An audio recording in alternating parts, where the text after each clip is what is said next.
یو کوي ځان تیار کوي تاسې ځان سره یو توښه واخلئ چې ستاسو د مرګ نه وروسته ستاسو په کار باندې راځي. یا ایها الذین آمنوا ایمان والو اتقوا الله ویریږئ د الله نه. د تقوا لنډه معنا دا ده فعل الطاعات وترک المنکرات چې څه حکم الله کړی او رسول هغه وکړي او څه نه یې منع کړی هغې نه منه شي بس. ولتنظر نفس ما قدمت لغد ودی ګوري یو تن ما قدمت څه شی وړاندې کړی ده لغد د سبا دپاره. د سبا نه مراد د قیامت سبا دی. یو نفس دې بری سوچو کی چې ما بری خپله زندګۍ کې د قیامت دپاره څه کړي دي، ما څه کار کړی دی. بعضې خلک دا پیش کوي چې ما دونه دونه مسلمانان کافر کړي، دونه مسلمانان مې د اسلام نه ایستلي. په دې باندې پرېږدي الله دا کار نه دی د قیامت دپاره، دا د خپلې خېټې دپاره به کاري، دا به د خپل مشهور ځان د شهرت دپاره به کاري، دا به د الله د دین کار نه وي. یا ایها الذین آمنوا اتقوا الله ولتنظر نفس ما قدمت لغد واتقوا الله. خدای نه ویرېږئ په هره معامله کې. دا تکرار یې وکړه تقوا، دې ته اشاره وشوه چې اصل شی تقوا ده، اصل شی پرهیزګاري ده. او پرهیزګاري هم دې ته وایي چې د الله تمام حکمونه په ځای راوړئ او د الله د تمامو مناهیونه پرهیز وکړئ او پرې ګرځېدو کې هم پرهیز کې، پرې خبرو کې هم پرهیز کې، پرې اعمالو کې هم پرهیز کې، پرې خوراک کې هم پرهیز کې، په هره خبره کې پرهیز کې. ان الله خبیر بما تعملون. یقینا الله خبردار پاکي چې تاسو څه کوئ. دا سخت وعید دی چې څه کوي الله دنه خبر دی. ولا تکونوا کالذین نسوا الله. مه کیږئ په شان دا کسانو چې هېر کړی دی الله لره. الله هېر کړی، د الله حقوق یې هېر کړي دي، د الله دین یې هېر کړی دی، د الله رسول یې هېر کړی، د الله کتاب یې هېر کړی، د الله فرشتې یې هېر کړي دي، دا هر څه یې هېر کړي دي. نو الله ولا سزا څه ورکړه فانساهم انفسهم. پس هېر کړه الله د دوی نه اصلاح د خپلو ځانونو. دوی الله هېر کړه نو الله د دوی نه د خپلو نفسونو اصلاح چې نیکۍ ځان له وکړي او قیامت له توښه جمع کړي دا ته الله هېره کړه، سزا یې ورته ورکړه. اولئک هم الفاسقون. دا کسان موصوف پر صفتونو دا کامل فاسقان دي. فاسق فسق وای الخروج عن طاعت الله، د خدای د حکم نه وتل. لغت کې فسق وای الخروج او په شرع کې الخروج عن طاعت الله. دیو جن فاسق ته فاسق ځکه وای د الله د حکمونو نه وتېری. ولا تكونوا كالذين نسوا الله فأنساهم أنفسهم أولئك هم الفاسقون. لا يستوي أصحاب النار وأصحاب الجنة أصحاب الجنة هم الفائزون. ندی برابر خاوندان د اور او خاوندان د جنت. اور والا او جنت والا برابر ندی. او دا زمونږ ستاسو مسلمانان چې داسې د دین خو انګریزان هم ښه دي، د دې نه خو یهودیان هم ښه دي، لرې خدای غر کړي یا وایي غوښه چې اوس وځي هم د پیتای نه ښه ده. دا ستا په نظر کې پرېوتی مسلمان دا د کافر نه اوس هم هزارها چنده ښه دی. اته دین خو امریکنیان هم ښه دي او دین خو روسیان هم ښه دي. بعضې جاهلان په من کې دا خبرې کوي. به یې ولې نه کوي چې د مور نه پیدا شوی هم دقسې ګرځي، خوري او سکي او بار ته ځي، د غوی او د میخه په شان زندگی تیری. ا دې نه څه خبر دی، هغه نه اډو ګیله مه کوئ. نو ځکه وایي ندی برابر اور والا او جنت والا. ولی اصحاب الجنت هم الفائزون. جنت والا خلق هم دوی کامیاب دي. کامیابی څه ته وایي فمن زحزح عن النار وادخل الجنة فقد فاز. څوک د اور نه ډډې ته شو جنت ته وردننه شه دا کامیاب دی او دا جنت والا دي.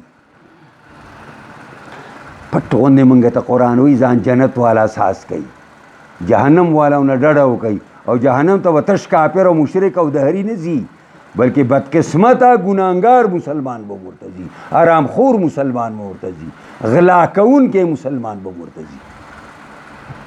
ولې دی به ته بل خوا ځي دی د کافر کار کوي، د کافر ملګرتیا کوي، د کافر سره به بیا نه بیا الله فرمائی لو انزلنا هذا القرآن على جبل لرأيته خاشعا متصدعا من خشية الله وتلك الأمثال نضربها للناس لعلهم يتفكرون. دار قرآن عظمت شان ذکر کئی. قرآن سنگ کتاب دے، سنگ کتاب دے. زما استا په نظر کې سره الله وی کدا قرآن منگ پا غر نازل کړی وی، پرس کا پا غر نازل کړی وی، نو څومره کلک جسم دی د غر دی با داسې تابع شوی او ټوټې ټوټې شوی به د الله د یاري نه. انسان څه شی نه دی او د تکبر ته سړی ګوري، د ځان غټوالي ته سړی ګوري چې د الله او د رسول خبرې ورته سپکې بیا ښکاره کېږي، سړی حیران شي دې ته. دا قرآن عظمت شان دی چې قرآن به په غر کې تاثیر کوي او دا قرآن د عظیم تاثیر در انسان د 5 فوټي او 4 فوټي کې نه کوي. د حضرت ابوبکر صدیق دربار ته د یمن خلق راغلی و، دغه په دور خلافت کې، او زمونږ خلیفګانو په مجالسو کې به قرآن تلاوتونه شروع. د قرآن تلاوت کېده، هغه د یمن نو مسلم د سترګو نه راوخي داري وي. حضرت ابوبکر صدیق کو فرمایل آی کاش یو زمانہ وا چې موږ به قرآن ویو یا به قرآن ویلی کېده، زموږ سترګې به نه ودرېدلې، لاړونه زموږ سخت شو. اوس قرآن ویلی کېږي، زموږ زړه نه نرمیږي په دې باندې، زموږ د سترګو نه اوښکې نه راځي په دې باندې. دیو جن حدیث کې راځي قرآن چې وایي داسې د غم په صورت یې وایي. د قرآن د نزول زمانه دا ټوله د غمونو نه په مسلمانانو او د تکلیفونو نه په مسلمانانو باندې وه. نو قرآن ته به ځان داسې جړغونې کې چې قرآن وایي. لو انزلنا هذا القرآن، لو د فرض د پار راځي، الله انسان باندې نازل کړي، فرض کا که نازل کړي او موږ دې قرآن لرا علا جبل په یو غر باندې لرأیته لیدلې به وې تا دې غر لرا خاشعا عجز کوونکې، متصدعا ټوټې ټوټې کېدونکې، من خشیت الله د الله د یرینا. او بیا الله فرمایي وتلک الامثال، دا مثالونه دي، نضربها بیانو موږ دې لرا للناس خلقو ته لعلهم یتفکرون، کېدی شي چې دا خلک سوچ او فکر وکړي. دا عظمت شان د قرآنو. اوس د قرآن د نازلون کی شان الله بیانوي چې په خپله دی. پوهېږئ دغه عظمت شان د قرآنو، اوس عظمت شان د نازلون کی د قرآن ذکر کوي. هو الله الذي لا اله الا هو، الله هغه ذات دی چې نشته بل معبود، نشته بل معبود، کارساز، حاجت روا، مشکل کشا، قانون سات پریادت سوا ددنا، عالم الغیب، واقف دے په پټو باندې، پټ صرف الله ته معلوم دي، بل چاته نه معلومیږي. او والشهادت، او دارنګي واقف دے په ښکارو باندې، یعنی ښکارو پټ الله تعالی ته برابر دي. ما ته چې کوم شی ښکاره دی او ما ته نه پټ دی، الله ته ټول ښکاره دي. هو الرحمن الرحیم، دا اللہ بے انداز مہربان، الرحمن مانا بے انداز مہربان، الرحیم ذات مہربان دے. هو اللہ الذی لا الہ الا ہو، اللہ غزات چنشت معبود سوا دنا، الملک و بادشاہ دے، دار صداگری. للہ ملک السماوات والارض، القدوس، چاگتا نسبت د پاکی کې دی شي، مانا د هر عیب نه پاک دی، د هرې کمزورۍ نه پاک دی. او قدوس السلام، مانا سلامنا، دا سلامتیا ورکوونکی دی، په خپله د عیبونو نه سالم دی.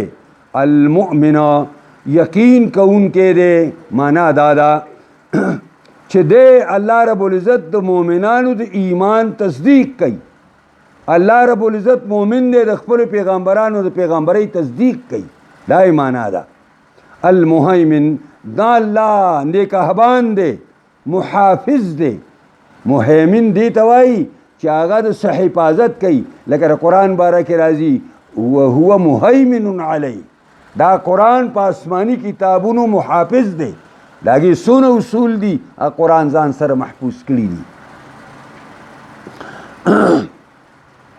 العزیزو دا الله زورور دی عزیز هغه چاته وایي چې هغه د هغه سره د هېچا کار نه چې دا کار مه کوه داسې څوک نه او عزیز هغه چاته وایي چې د هغه د هر چا په کار کې کاري دا نوم ځان له په پاکستان کې یو دغه یو پرویز غیر مشرف به ورته ویو اوس په دوبۍ کې پروت دی د مرګ او د ژوند په دې جادای کې کشمکش کې هغه ځان ته چیف ایگزیکټو ویلی و دا انګلیش لفظ دی د دې معنی عزیز دی یعنی هغه ویل چې زه څه کوم زما لار کې څوک رکاوټ نشي ساتلی دی زما څه به زما په کار کې چا کار نه پرویز ویل او زما به د هر چا سره کاري د دې وجې نه جامع حبسي فیصله چې کېدله نو فیصله خو شوه که نه خو هغه اگر فیصلې کاغذ راواخېسته او دې خپل پتول لاندې کېښوده او پوج یې ور واچوته پوهېږئ پرې که نه ځکه چیف ایګزیکټو که نه اوس یې تپوس کوو څه شی اوس چیف ایګزیکټو الله دی دا خو د الله سره ځان دا خو فرعون شو د خدای دعوه یې وکړه ځکه وایي الجبارو زورور دی قاهر دی د الله المتکبر الله تکبر کوونکی دی الله تکبر په الله کی صفت مدح ده